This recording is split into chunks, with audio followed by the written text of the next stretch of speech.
As we close the books on 2020, we're focusing in on one giant trend for 2021, and we feel like you should be paying close attention to it as well. In this week's video, we'll cover the historic returns from 2020, as well as go over the devaluing of the US dollar and currencies around the world and how it could affect your portfolio. And then we'll wrap it up with an important election update. Let's get started.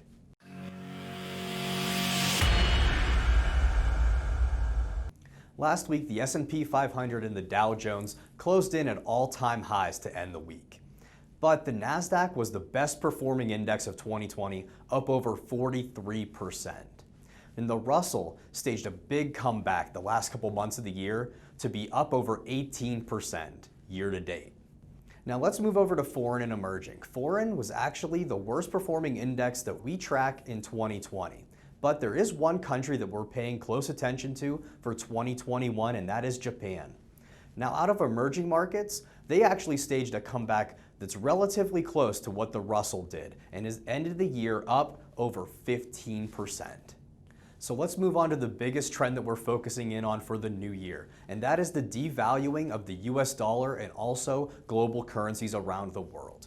Now, focusing in on the United States, the US dollar is approaching 2018 lows.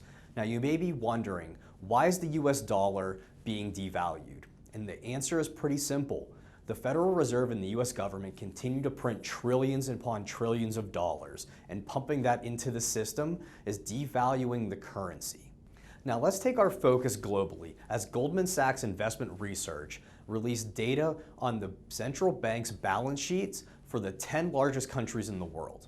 And if we go back to 2008, the total balance sheets for the 10 largest countries in the world was only $10 trillion. Now, if we look at the end of 2020, that has exploded to $50 trillion. So as this money continues to enter the system, there are some asset classes that tend to benefit more than others, and that is commodities, precious metals, and Bitcoin, which was the #1 performing asset class in 2020. Real assets tend to perform better because they're just that. They're actually real things that you can purchase. So as more money enters the system, that value goes up. Now, you may not think Bitcoin is a real asset, but traders and investors would argue, because there's only a set amount of Bitcoin created and no more can enter into the system. This week is going to be a huge week for politics here in the US, as on Tuesday the 5th we have the Georgia Senate runoff, and the 6th we have the House vote to see which electors are going to be accepted. Now, already 140 members of the House said that they're going to be challenging the electors from 7 different states. Now, whenever they challenge the electors, that will prompt a 2-hour debate per state on both the House and the Senate floor to see which electors are going to be accepted.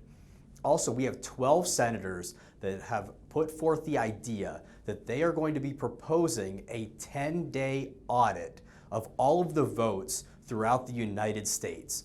So this process that is usually done on January the 6th could be getting pushed closer to the inauguration date of January the 20th.